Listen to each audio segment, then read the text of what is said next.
dari kalangan penduduk asli Mesir sendiri, bukan dari Israel, itu hanya seberapa gelintir pemuda yang berani meninggalkan agama purbanya, menyembah berhala. Nah, ini yang saya bahas. Kok bisa begitu ya? Jadi rupanya orang itu takut meninggalkan bid'ah, meninggalkan kemusyrikan. Itu takut miskin, takut terjadi perubahan kekuasaan. Kalau begitu berarti dari zaman Fir'aun sampai sekarang nggak berbeda. Amalan yang disenangi adalah amalan yang bisa melanggengkan kehidupan dunianya. Bikin kaya, bikin sehat, bikin punya status, bikin berkuasa. Tapi amalan-amalan yang untuk kepentingan hidup berkelanjutan setelah mati itu tidak menarik. Karena Nabi Musa menghadapi Fir'aun yang ngotot bahwa agama Nabi Musa tidak realistis karena tidak memastikan bagaimana ekonomi hari ini. Yang dipikirkan bagaimana keuntungan nanti. Nah, maka anak-anak muda lebih mau berani gambling. Kenapa? Karena anak muda belum punya rumah, belum punya pekerjaan, belum punya jabatan sosial, belum punya kekuasaan. Tapi semakin umur, semakin tua, orang takut memperbaiki agama itu takut. Sudah terlanjur punya jabatan, mungkin jabatan suami, jabatan lingkungan, sudah punya anak, sudah punya pasukan. Nah, inilah problem dakwah. Tidak pernah berubah-berubah sampai sekarang. Nabi Musa menghadapi Fir'aun seperti itu. Nabi Muhammad juga menghadapi hal yang sama. Kita sekarang juga begitu.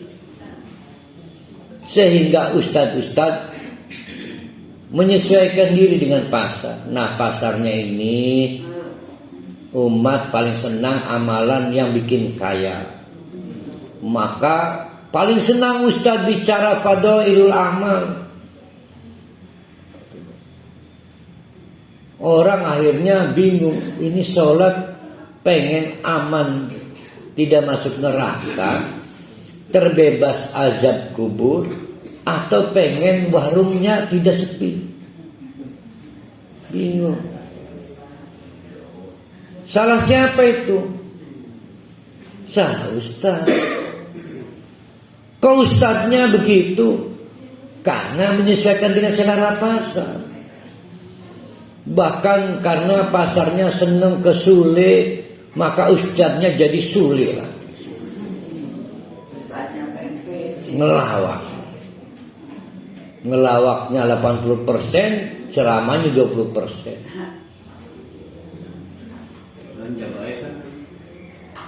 Iya, makanya ustadznya begitu. Jadi kita kembali fokus, kita akan bicara kisah Nabi Musa, tapi maksudnya meningkatkan moral juru dakwah. Dalam konteks ayat ini Nabi Muhammad, tapi juga untuk kita. Maksud saya yang beruntung mengaji di sini, naikkan levelnya. Kita ini juru dakwah. Kalau kita senang pada Nabi Muhammad, maka naikkan levelnya. Karena Nabi Muhammad itu juru dakwah. Nah, kemarin kita sampai ayat berapa itu per hari? Karena Pak Panti nggak ada kemarin. Hah? 84. 85.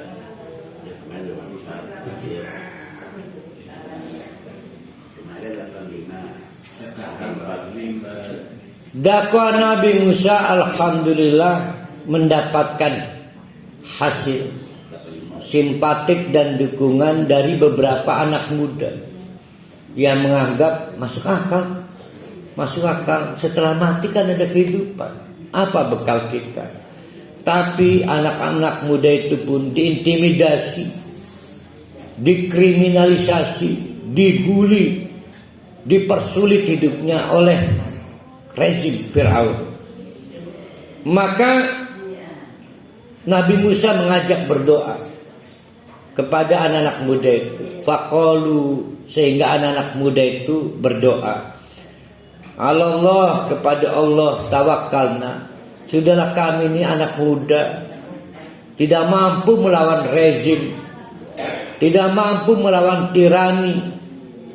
Tapi saya ingin bersyahadat dan beriman kepada Allah dan Nabi Musa. Maka urusan-urusan di luar jangkauan saya, tawakkalna. Tawakkalna, kami wakilkan kepada Allah untuk mengurusi. Contoh, kalau saya tidur, ada nggak orang tidur bisa jagain pintu rumah? Nggak bisa, karena sudah tidak mampu. Karena udah nggak mampu, bayar satpam nggak bisa. Gimana itu? Nitip Allah wakilnya jaga pintu rumah saya. Nah itu namanya tawakal. Ngelunjak ure ya, ngekon Allah mewakili kan ya. Nah itu tanda keislaman kita. Ya, nah tanda keislaman kita itu la haula wala quwata illa billah. Berarti pertanyaannya, saya tawakal ya Allah, saya ngantuk, sudah tidak mampu untuk membuka mata saya. Saya tunduk dan patuh pada sunnatullah untuk tidur. Tolong wakili jaga pintu rumah saya. Itu artinya apa itu? Tetap saya nggak mau kemalingan, ya kan? Nah, oke. Pegang dulu. Setelah diintimidasi, diancam oleh presiden, kamu kalau tetap nggak menolak bid'ah, kamu gak kasih proyek, kamu gak sani. Wah, kualam kan? Gimana nggak bisa makan lagi? Cicilan alat berat, mobil, tagihan bank, bunga dari uang muka proyek, waduh, gimana? Maka sudah di luar jangkauan. Oke, Presiden, saya terima resikonya. Soal-soal yang saya takut sebetulnya, gimana kebangkrutan membayangi perusahaan saya serahkan ke Allah. Itu artinya apa? Ya tawakal, Pak. Saya nggak mau kehilangan iman saya. Jadi nggak bisa ditawar tuh iman. Kalau begitu, saya mau nanya pada diri saya juga bapak-bapak, ibu-ibu, boleh nggak bermain ganda? Ya bid'ah ya enggak. Dimix gitu.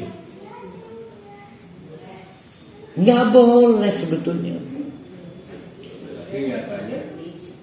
Hanya karena supaya tidak timbul fitnah, konflik sosial. Di sini aja ribut. Harus berani ribut, serahkan pada Allah supaya nggak ribut. Saya nggak mau kehilangan amalan-amalan saya. Tapi saya nggak mau ribut, maka saya serahkan pada Allah. Bukan nggak mau mencampurkan agama. Jadi ada perbedaan, ya. Ada perbedaan. Tidak boleh kalah di dalam memelihara agama kita. Kalau sudah mentok warasannya pegatan, ya tawakal, serahkan pada Allah. Rabinya pengen tahlilan, laki ini orang pengen pegatan. Takut pegatan, jangan takut. Kalau takut, tawakal pada Allah. Jadi tawakal itu supaya hilang rasa takut sementara iman tetap utuh. Maka kata Nabi Musa, hai para pemuda, masuk akal kamu takut rezim Fir'aun itu sadis. Kamu pengen hilang rasa takut, tawakal pada Allah, serahkan urusan pada Allah. Nah itu masih tawakal ya. Mau tawakal pada Pemuda sekarang ini siapa ya Ustaz? ya Pak Rohali, pemuda Pak Tata, pemuda Pak Haji Rusdin yang sedang lihat umur Pak Rohali. Jadi anak muda itu bukan umur. Anak muda itu adalah siapapun yang berani mengambil perubahan. Itu praktek tawakal ya. Jadi masuk akal nggak orang takut pada kekuasaan presiden? Masuk akal. Tapi tidak masuk akal kalau memelihara ketakutan dengan tanpa menghadirkan Allah. Maka wakilkan pada Allah untuk ngurusi takut itu. Jadi kalau memang gak mampu melawan penyimpangan kekuasaan di Republik ini, serahkan pada Allah. Ya, serahkan.